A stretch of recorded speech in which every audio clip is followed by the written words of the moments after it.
or have another print disability which makes reading, holding a book, or turning a page difficult or impossible. The content is copyrighted by the respective publishers. For more information, please visit us on the web at nfradioreading.org. Hello, this is Corrine, and for the next hour, I'll be reading from the July 20th, 2026 issue of the Wall Street Journal on the Niagara Frontier Radio Reading Service. As always, thank you for joining us today. The highlights under business and finance are: the Trump administration has moved sharply away from charging companies over the wrongdoing of employees, recently closing a string of criminal investigations with lenient resolutions or no charges at all. Boeing Chief Executive Kelly Ortberg said the company has started work on a new airplane design, but it is focused on playing catch-up to deliver products that are years behind schedule. True Link Capital is nearing a deal to acquire Lyons Magnus that values the fruit-based ingredients and beverage maker at around $1 billion, including debt. The SEC is expected to move forward with a version of its proposal to make quarterly financial reports optional, despite being inundated with public comments that overwhelmingly oppose the idea. Costco is opening a handful of standalone gas stations not far from the store parking lots that usually house the stations, with the first already serving drivers in Southern California and a second planned for Honolulu. Individual investors' years-long love affair with the market's biggest tech stocks is starting to cool, as they increasingly direct money to lesser-known names in the hope that they will become the next superstars. With the artificial intelligence boom straining power grids, China is betting on large-scale battery storage banks the size of shipping containers to help manage the load. Now for the key articles under the worldwide section. Iran has been stepping up its missile and drone attacks on U.S. forces in Jordan as it seeks to inflict casualties on Americans and deter Washington from escalating its test of wills with Tehran. Iran shipped 70 million barrels of oil worth as much as $6 billion between mid-June and mid-July, when the U.S. lifted its blockade on the Strait of Hormuz, according to independent estimates. Turkey is in talks to transfer a sophisticated Russian air defense system to the UAE in hopes of overcoming American objections to its purchase of advanced F-35 warplanes. Usha Vance gave birth to a boy on Sunday, the first time in more than 150 years that a sitting second lady had a child while her husband was in office. The Pentagon added dozens of bankers, consultants, and specialists to the Office of Strategic Capital to vet contractors' operations, invest in production lines, and more quickly expand the U.S. arsenal. The influencers Andrew and Tristan Tate were arrested in Miami after the UK sought their extradition on dozens of charges, including rape and sex trafficking. Mothers and fathers across the U.S. are alarmed by dwindling recess time for their children and are calling upon school administrators to restore it. Rescue crews used excavators to search for survivors from a landslide in the Chinese city of Chongqing that killed at least 8 people and left 34 missing. Today's headline: Spain tops Argentina 1-0 to win the World Cup. And the photo on today's front page shows a Spanish player jubilant after his goal. And that caption: goal reached. Ferran Torres of Spain celebrated after scoring the winning goal in extra time for his country's 1-0 victory over Argentina in the World Cup final in East Rutherford, New Jersey. It was Spain's second ever World Cup championship. The article: Spain wins its second ever World Cup. La Roja claimed the title after Ferran Torres' goal in the 16th minute of extra time stunned Argentina and Lionel Messi. By Joshua Robinson, East Rutherford, New Jersey. 90 minutes of the World Cup final had come and gone, and Argentina, the defending champion, unbeaten at any major tournament since 2019, and blessed by the existence of Lionel Messi, hadn't managed a single shot. And yet, on a baking afternoon in front of a hostile crowd, a vastly superior Spain couldn't find a way to punish them. Even when Argentina was reduced to 10 men, the wave of Spanish jerseys kept crashing into the same resolute defense. Nerves crept in, and as the match entered extra time, Spain began to fear that this final would go down as a robbery. Instead, it will be retold as something far more epic than that. This was the day when Spain downed Argentina 1-0 and won the World Cup for the second time. Even against 10 men, at the end we had to suffer, Spain coach Luis de la Fuente said. But we like to suffer, and I'll say it again, we were prepared for everything. 16 years after first lifting the trophy in South Africa, La Roja demonstrated without a doubt that no country commands the world's most popular sport quite like Spain. With an approach so complete, so technically sound that its players look permanently untroubled, they have shown the world how it looks when cool competence is elevated to high art. It's no coincidence that Spain is now a simultaneous Olympic, European, and world champion, or that it currently holds both the men's and women's World Cups. This is a nation that has worked out how to develop soccer players as plentiful as it grows oranges and lemons. When the breakthrough finally came, it arrived with Spain's 20th shot of the match.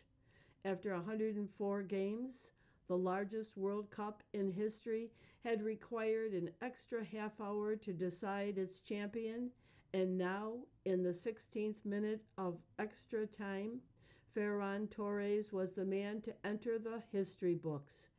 After a high ball to the back post, headed down by Nico Williams, the 26-year-old Torres lashed it home. This was the one effort that Argentina goalkeeper Emiliano Martinez, who set a World Cup final record for saves, couldn't keep out. Other articles from the front page follow. Justice Department pulls back on pursuing corporate crime. Prosecutors eased off in some cases, even as executives were suspected. Companies don't go to jail, people do, the acting attorney general said. By Dave Michaels and Sadie Gurman. The Trump administration has moved sharply away from charging companies over the wrongdoing of employees, recently closing a string of criminal investigations with lenient resolutions or no charges at all. In matters involving Alibaba, Eagle Bank, and Abbott Laboratories, the Justice Department declined to charge companies even when prosecutors thought executives or managers were involved in the wrongdoing. In those cases, the department didn't charge any individuals. Corporate investigations and prosecutions that were happening a few years ago have pretty much been dialed way back, said Evan T. Barr, a former federal prosecutor now with the law firm Reed Smith. So, if you're in the world of financial services or a large public company, you can breathe a lot easier. Charging companies is the strongest weapon in the Justice Department's arsenal for punishing businesses that violate the law. Convictions can send a strong message that wrongdoing carries public consequences. But businesses say they can also hobble a firm's ability to get financing or compete for federal contracts. And other critics say that tends to hurt shareholders and employees more than executives. In some cases, prosecutors have spared big companies from that risk by putting them on a form of corporate probation known as a deferred prosecution agreement. If the company avoids trouble over a period of several years, the Justice Department dismisses its charges. Companies typically admit to their violations, pay fines, and undertake compliance and leadership changes to deter future wrongdoing. The Justice Department says companies aren't being let off easy. Jordan becomes a focus of Iran conflict. Tehran strikes U.S. ally with missiles, drones, leading to American deaths. Iran seeks to punish the Arab country for its cooperation with the U.S. By Michael R. Gordon and Shelby Holliday. Iran has been stepping up its missile and drone attacks on U.S. forces in Jordan as it seeks to inflict casualties on Americans and deter Washington from escalating its test of wills with Tehran, current and former officials said. The weekend Iranian missile strikes at Muwafa Sati Air Base, which killed 2 U.S. service members and left a third presumed dead, were the first U.S. deaths from hostile fire since April, when the two sides announced a now abandoned ceasefire. They were hardly the only attacks Iran has directed against U.S. forces in Jordan as it seeks to punish the Arab country for its cooperation with Washington by making it a flashpoint while fueling the U.S. debate at home about the war. Iran also attacked King Faisal Air Base last week, where U.S. forces are also based. Iranian forces also struck a separate airfield in Jordan, where several U.S. Army Black Hawk helicopters were damaged, a U.S. official said.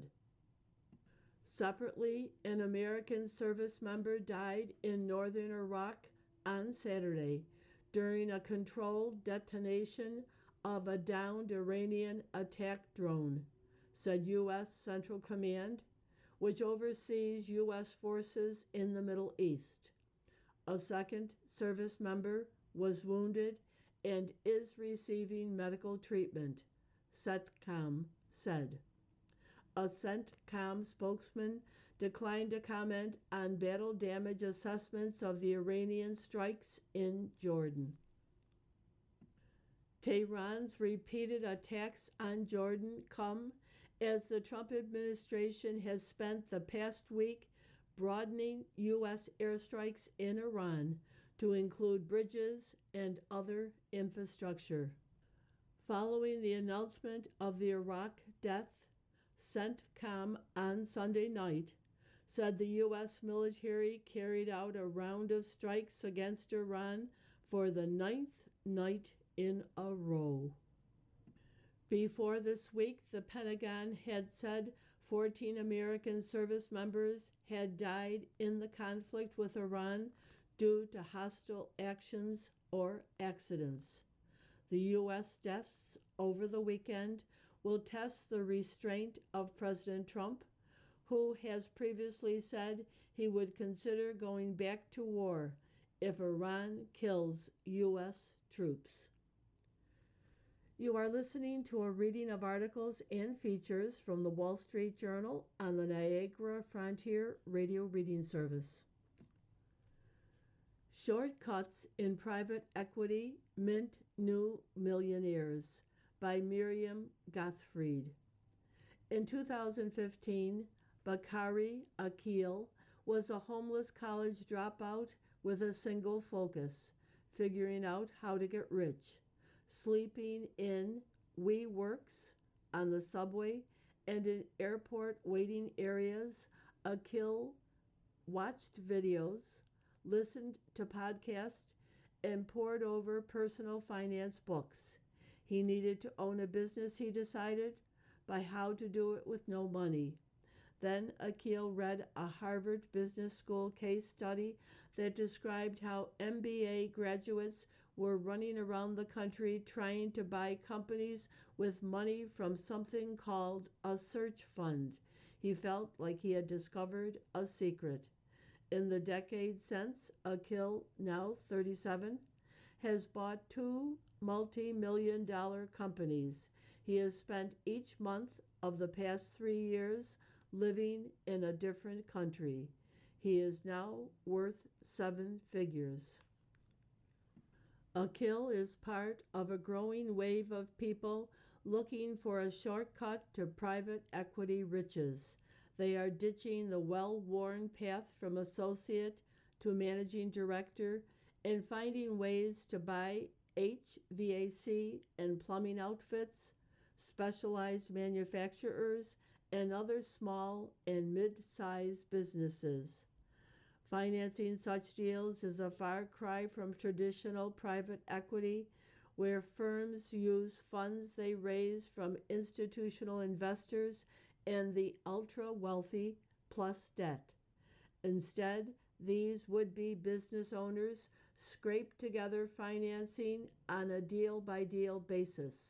They use loans from the U.S. Small Business Administration, seek funds raised from specialized investors, or cobble together money from friends, family offices, private equity funds, and SBA-licensed small business investment companies. That's just the start.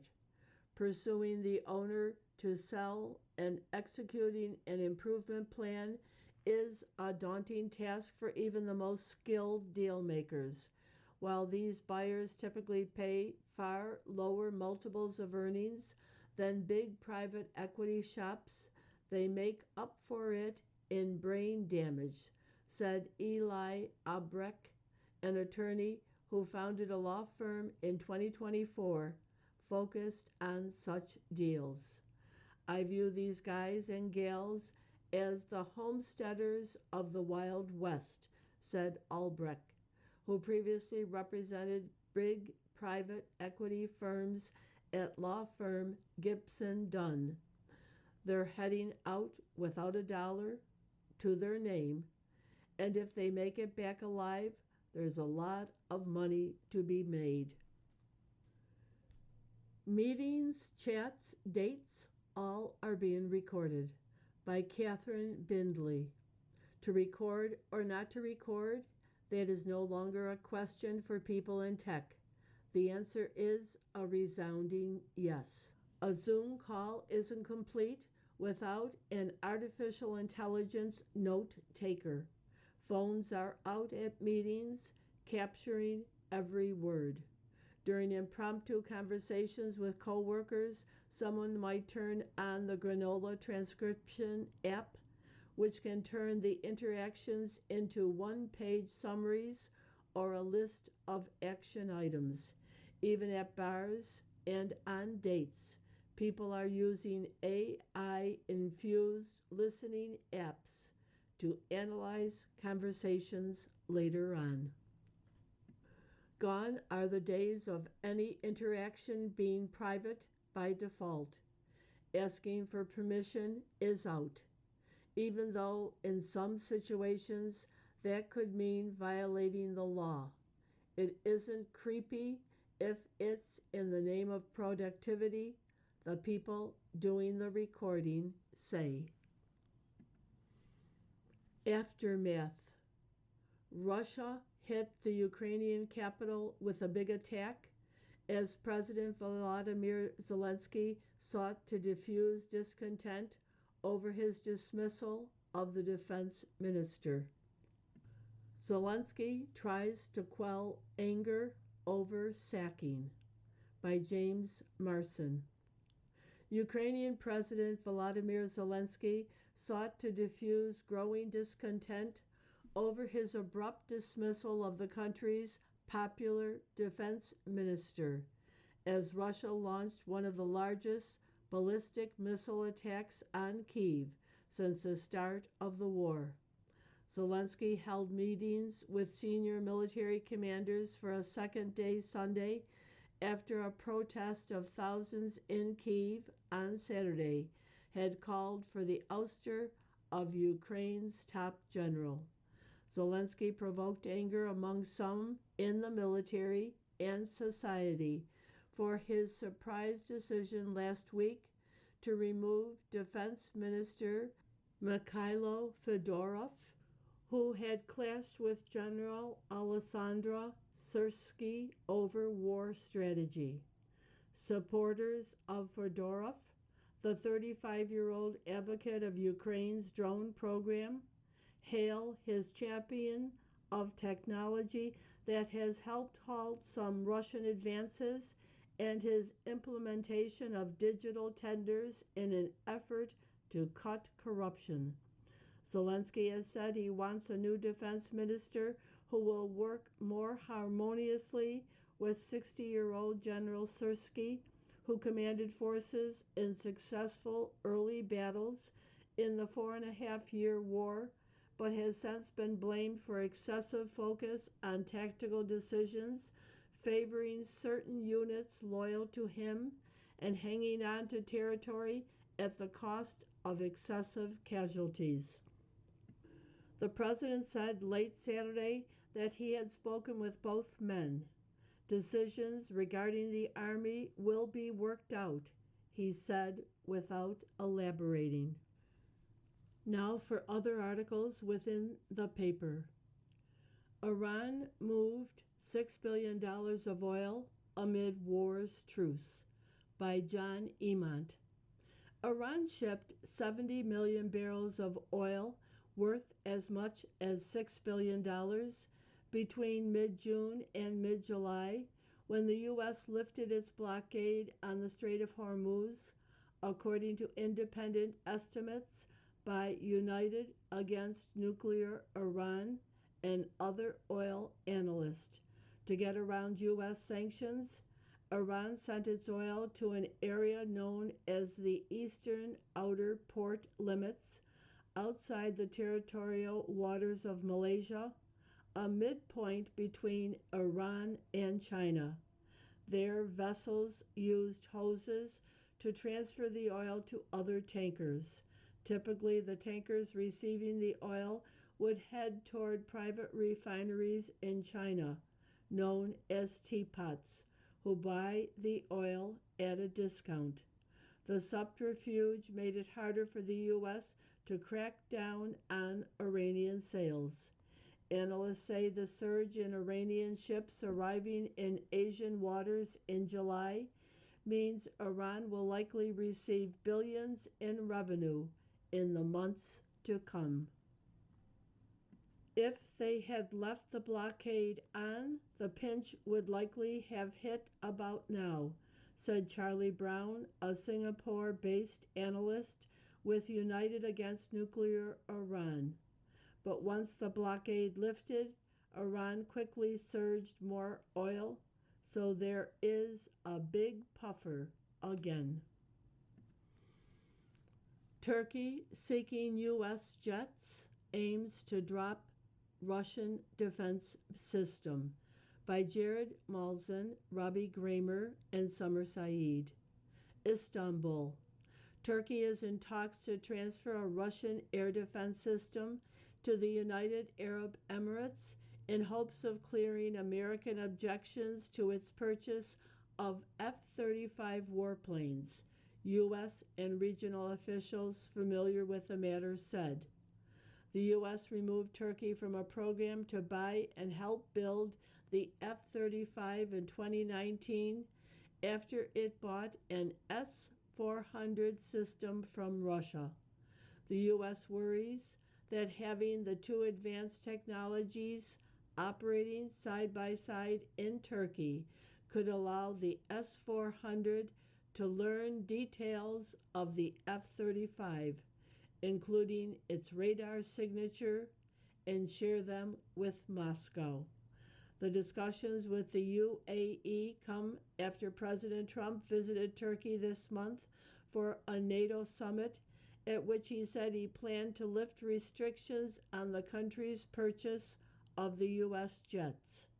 Trump has embraced Turkey's President Recep Tayyip Erdogan as a geopolitical partner who plays an outside role in diplomacy in the Middle East and the Russia-Ukraine war. The UAE is working to shore up its air defenses in response to Iranian drone and missile attacks that have battered Gulf states. The White House declined to comment, referring to statements from Trump that he was considering selling F-35s to Turkey. The UAE didn't reply to request to comment. AI darlings lure everyday investors. Individuals, once Magnificent Seven fans, look elsewhere for tech superstars. By Hannah Aaron Ling. If the artificial intelligence boom is a gold rush, Alex Cordona wants to start digging outside the usual spots. That is the strategy of the 50-year-old director at a software company had in mind when he dedicated a chunk of his portfolio to investing in AI infrastructure firms such as data center operator Equinix and semiconductor company Marvell Technology. Not especially high on his list, members of the Magnificent Seven, the mega cap tech stocks that once dominated market gains. Cordona holds only a small sliver of those companies, he said, and would prefer to put his dollars to work elsewhere. With a sure play, I can go after something like Marvell, those smaller companies that maybe a lot of people haven't heard of, he said. The chip maker is his portfolio's top performer, up more than 120% this year. My hope is to own the infrastructure that AI has to run on, he said. Individual investors' love affair with the market's biggest tech stocks is starting to cool off. Retail traders are buying fewer shares of Microsoft, Apple, Amazon.com, Meta, Nvidia, Alphabet, and Tesla. Instead, they are flocking to newer AI trades, chip stocks like SK Hynix, for example, or the Round Hill Memory Exchange Traded Fund, according to data from flow tracking firm Vanda Research. You are listening to a reading of articles and features from the Wall Street Journal on the Niagara Frontier Radio Reading Service. From the editorial page, Trump, Iran's assassins, and John Bolton. The president has the Secret Service, but his targeted former advisors don't. President Trump is taking Iran's threats to assassinate him seriously, as well he should. He reportedly switched Air Force One from the new Qatar version on his return from the recent NATO summit on the advice of the Secret Service. How about a little concern then about Iran's threats to kill his former national security advisor, John Bolton? The White House hasn't confirmed the Air Force One switch, but it hasn't denied the story either. Notably, the Justice Department has subpoenaed New York Times writers who reported the story to disclose their sources. That's harassment against the press that won't make the U.S. safer. The story arguably did Mr. Trump a favor by reminding the public that Iran's regime hasn't turned over a new leaf, to borrow Vice President J.D. Vance's term. They want to take out the U.S. leader, me, Mr. Trump told reporters in Turkey. I'm on every list. I saw this morning I'm on every single one of their list. And so far, I guess I've been a little bit lucky, but that maybe doesn't last very long. Mr. Trump said he has given orders for the U.S. military for a massive military assault on Iran if he is assassinated. By that time, the orders would have to come from new President Vance, and we'd like to think he'd unleash hell as well. Iran has long wanted to kill American officials as well as anti-regime exiles in the U.S. It targeted Brooklyn, New York-based Iranian dissident Masih Alinejad, according to a federal case against would-be assassins. 2 men have been convicted in the foiled plot. Which brings us to Mr. Bolton, who has been targeted by Iran, along with Mr. Trump's first-term Secretary of State, Mike Pompeo, and State's main deputy for Iran policy in the first term, Brian Hook. The Biden administration was concerned enough that it provided the trio with protection details. But after taking office a second time, Mr. Trump pulled that protection from all 3. This was raw vindictiveness, since we doubt Iran has given up on killing them. Iran blames all 3 for the 2020 assassination of Qasem Soleimani, who ran Iran's network of terror proxies for the Islamic Revolutionary Guard Corps. These Americans are targets because of a decision the president rightly made. The danger for Mr. Bolton, in particular, has increased because the Trump administration is prosecuting him for mishandling classified documents. Mr. Bolton pleaded guilty last month to avoid the threat of additional charges against him or his family. The plea deal stipulates a fine of $2.25 million, which is an effort to strip Mr. Bolton of the income from his 2020 book, that was critical of Mr. Trump. But far worse, the Justice Department has insisted on seeking a prison term of up to 5 years. This is a penalty far beyond what other officials have received for similar or greater classification offenses. John Deutsch, David Petraeus, and Sandy Berger never served jail time, and none pleaded guilty to felonies. Mr. Bolton was treated more harshly. Federal Judge Theodore Chung has scheduled sentencing for Mr. Bolton for October 28th. But a jail term of any length runs the risk of assassination. It wouldn't take much for Iranians to bribe an inmate or threaten relatives of an inmate or guard to have Mr. Bolton killed while he's in custody. Prisons are notoriously insecure. By the way, Iran hacked Mr. Bolton's personal AOL account after he left office in what he thinks was an attempt to get hold of his calendar for a potential murder hit.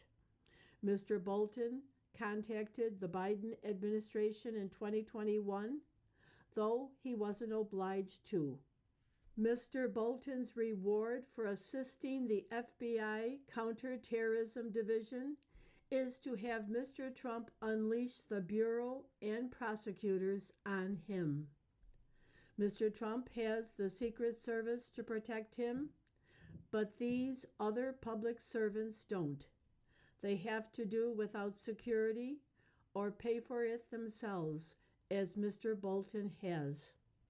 Let's hope Judge Chung dispenses with the Justice Department's unjust prison demand and issues a suspended sentence. As for Mr. Trump, he's already exacted revenge against his former advisor with a prosecution and fine. He knows Iran has a kill list that includes him and his advisors. If Mr. Bolton is killed in prison, the president and his Justice Department will be partly responsible. From the opinion pages, the case for preventative health care. Atria targets a system in which both sides of the marketplace are widely unhappy, by Andy Kessler. People have basically become resigned to the fact that health care sucks. It's going to get more expensive. Access will get worse. I'm sitting in the New York City location of Atria Health with founder Alan Tisch. He's making the case for preventative care. All of the incentives in our healthcare system are to treat sick people, and the sicker people are, the more money everyone makes, he says. There's not even a billing code or a system for preventative health care. Doctors, scientists, and technologists lost control. Healthcare is the only system on earth where both sides of the marketplace are widely unhappy. He expects pressure for change. People born in the 21st century don't want to live that way. Consumer mindset and interest is massively shifting towards preventive health, wellness, and longevity. They want to know where they stand. They want incredible amounts of data. They want to be proactive, and they want to be technology enabled. Atria Health and Research Institute calls itself a precision-based approach to preventive medicine and longevity, with offices in New York, Los Angeles, and Palm Beach, Florida. 4 more are planned in the next 2 years. Mr. Tisch says members, currently 5,000, pay $20,000 to $75,000 per year that covers everything that we do within our four walls. Atria makes $150 million in annual recurring revenue and is profitable from operations, he says. At first glance, it looks like a concierge medical practice with 120 doctors. Mr. Tisch disagrees. What concierge doctors delivered was their cell phone number and lower wait times. So you basically are paying thousands or tens of thousands today to get the same thing that you had in 1990 for free. Mr. Tisch describes what makes Atria different. I have $25 million worth of imaging equipment here in New York. Atria's fees cover all imaging, labs, 15 medical subspecialties from internal medicine, cardiology, neurology, gynecology, endocrinology, GI, pulmonology, medical dermatology, pediatrics, geriatrics, emergency medicine, as well as lifestyle, nutrition, sleep, exercise, physiology, functional medicine, and naturopathic medicine, as well as gerotherapeutics, all in one place. We need to build something that is going to change healthcare long term. How? I've long been a proponent of early detection and preventive care, but have been disappointed by the glacial pace of change in medicine. I mentioned that Obamacare had provisions for preventive care. All of it's been fluff, Mr. Tisch interjects.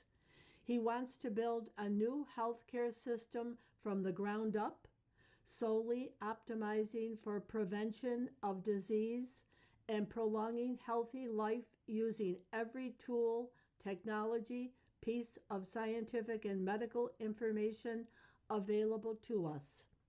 In theory, savings should be multiples of the amount spent on prevention. Will they be? The only way there's going to be change is if there is a proof point of a model that actually works and is scalable. Then you can force change. But right now you have a chicken and egg problem with the data. That takes time. Mr. Tisch, 38, is playing the long game. We've built the deepest data set on healthy humans ever built before. The Mayo Clinic's platform has 7 million records, but they really have vital signs and they find out when you're sick. At Atria, every single one of our patients gets whole body MRI, whole genome sequencing, quarterly labs, wearable devices, plus all their previous medical records. We're building longitudinally with serial imaging. Our intention is to use that database and eventually open source it such that it can be used for pharmaceutical development as well as policy changes. He observes that new health data is all around, including from Oura rings and smart watches. What's missing is the interpretation layer and action layer on that data. Example, blood lab references ranges are not personalized by age, race, gender, or ethnicity. Telling a 19-year-old female and an 89-year-old male that they have the same target makes absolutely no sense. It's 2026, yet that's how prehistoric our approach to preventative health is today. This system isn't scaling, Mr. Tisch says. So split healthcare and sick care into two systems. one of them reactive care covered by employer and government, the other one a prevention allowance, a 20% allocation. Consumers choose where they spend it. At-home genetic or blood test, pre-nouveau body scans, RO, wearables, Amazon's One Medical. Artificial intelligence over time can peruse the data, find patterns, and change the interpretation and action layers. I think it can work in healthcare because the current system's not working. Costs are going up for government payers, employers, and I think you're starting to see massive cracks in that, Mr. Tisch concludes. To change the population level, we need to change the model. We need to change the incentives. He's one to watch. You are listening to a reading of articles and features from the Wall Street Journal on the Niagara Frontier Radio Reading Service. Chinese election interference? What about TikTok? Trump flip-flopped from trying to ban the site in 2020 to giving it a reprieve from the law last year. By Alicia Finley. President Trump, during his prime night speech on Thursday, broke the non-news that China has sought to interfere in U.S. elections. Xi Jinping must have chuckled at the president's professed outrage. On his first day in office, Mr. Trump gave the Chinese Communist Party a license to spy on Americans and meddle in U.S. elections when he issued an executive order that suspended enforcement of a law requiring TikTok to separate from its Chinese parent, ByteDance, or be banned in the U.S. The TikTok reprieve may be the biggest blunder of Mr. Trump's presidency, and it is coming back to bite him as the platform fuels the rise of socialism and opposition to the war in Iran. A recent study found that TikTok's algorithm systemically suppressed pro-U.S. content on the war and amplified anti-U.S. content. Odds of such a skew occurring by chance are about 1 in 6.5 million. Is this Beijing's invisible hand at work? It's impossible to know, which is the problem. Congress passed the Diverse or Ban law with sweeping majorities in April 2024, giving TikTok 270 days to sever ties with ByteDance. Then Senator Marco Rubio helped shepherd the law through the upper chamber. Lawmakers determined TikTok posed a national security threat by hoovering up masses of personal data that Beijing could use for political influence campaigns. Chinese law requires its companies and citizens to support, assist, and cooperate with national intelligence efforts. Press reports have detailed how ByteDance's China-based engineers accessed sensitive data of American users and spied on U.S. journalists. Studies also showed that its algorithms promoted anti-American content and suppressed posts sensitive to the Communist Party. For instance, on Uyghurs' forced labor in Xinjiang province and the 1989 Tiananmen Square massacre. Beijing treats TikTok's algorithms as a state secret. Videos promoting Osama bin Laden's 2002 letter to America, which justified the 9/11 attack based on U.S. support for Israel and interventions in the Middle East went viral on TikTok following Hamas's attack on Israel in October 2023. With 43% of U.S. adults under 30 saying they regularly get news from TikTok, is it any surprise that young socialists parrot this nonsense? Socialist Mila Kunis, who beat a 15-term U.S. representative in a Colorado Democratic primary last month, stated that 9/11 was inevitable because the U.S. had destabilized a lot of the Middle East. Are such anti-American views the result of a Chinese social media influence campaign? Mr. Trump tried to ban TikTok by executive order in August 2020 because of national security concerns. His order warned that the Chinese Communist Party could use TikTok for disinformation campaigns and to track the locations of federal employees and contractors, build dossiers of personal information for blackmail, and conduct corporate espionage. The White House last week declassified a Federal Bureau of Investigation intelligence report from August 2020 that was based on a collaborative source.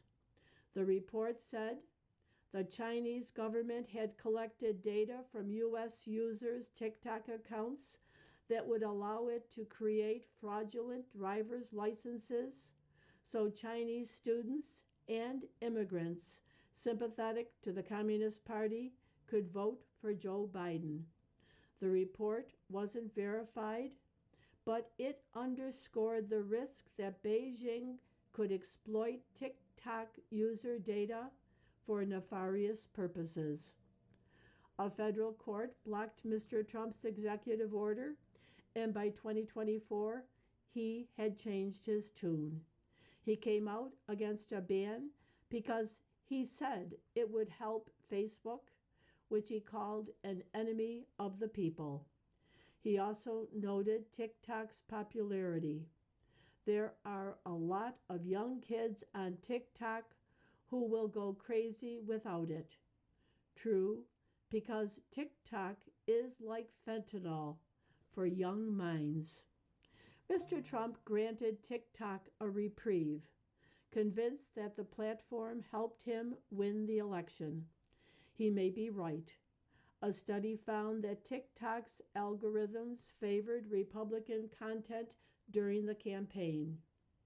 Might TikTok engineers have tweaked the algorithms to help Mr. Trump in hope that he would suspend its death sentence? Mr. Trump charged Vice President J.D. Vance with brokering a deal to save TikTok through a sale to U.S. investors. The ultimate deal was as lousy as Mr. Vance's memorandum of understanding with Iran. It allowed ByteDance to retain a 19.9% stake in TikTok, the largest of any investor, and control over TikTok's algorithms.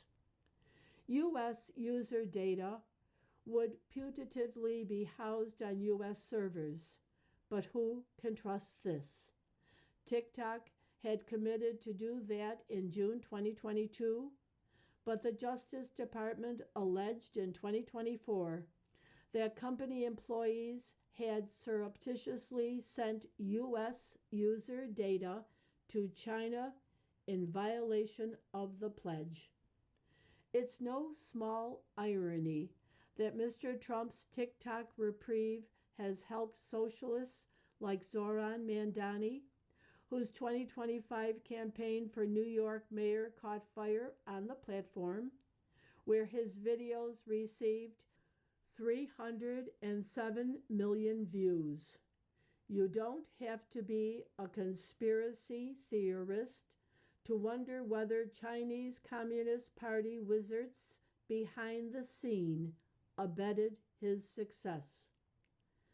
Beijing wants nothing more than to poison American politics by fomenting discord and distrust in its institutions, including its capitalist system. Could the Communist Party be covertly amplifying the rancorous voices like Mr. Mandani and Tucker Carlson? It deserves investigating. Letters to the editor, the topic, Marco Rubio's deserved rise. Regarding Alicia Finley's J.D. Vance and the terrible, horrible, no good, very bad week, further complicating Mr. Vance's future is his refusal to condemn the Tucker Carlson wing for their overt anti-Semitism and lack of support for Mr. Trump. Mr. Vance has made statements regarding Israel that lead many of us conservative Jews to suspect he agrees with Mr. Carlson's views. Meanwhile, Marco Rubio, in clear speech, enthusiastically prosecutes Mr. Trump's agenda and reveals his support to be personally principled. Mr. Vance needs to remember that President Trump and his agenda put him in power. Mr. Vance is revealing himself to be a poor standard bearer to continue the Trump agenda, whereas Mr. Rubio has shown himself to be prepared and articulate. From Richard Reinitz, Houston. New topic, New York is fighting the wrong energy battle. Regarding your editorial, New York's data center self-sabotage, Governor Kathy Hochul's executive order pausing state environmental permits for new hyperscale data centers for up to 1 year is a short-sighted response to a real challenge. Hyperscale facilities can strain electricity grids, water supplies, and local infrastructure, and New York is right to ensure ordinary ratepayers don't subsidize corporate power use. But the answer is to make developers bear those costs, not to suspend projects indiscriminately and risk the state's economic and technological future. A year-long freeze risks pushing mobile investment and the billions in construction jobs and tax revenue that come with it to other states offering more predictable timelines. Worse, a year is long enough for that capital to leave, but far too short to build the generation and transmission capacity New York actually lacks. When the moratorium expires, the grid constraints will remain. Only New York's competitive position will have changed. The governor's own Public Service Commission is already running a more targeted process on how large users should pay for their grid effects. That's the right tool. That lets worthy projects proceed without shifting costs to existing ratepayers, something a blanket moratorium can't do. We do not have an AI crisis, we have an Albany energy policy crisis. From Professor Todd L. Patinsky, Stony Brook University, Port Jefferson, New York. You've been listening to a reading of articles and features from the July 20th issue of the Wall Street Journal. Your reader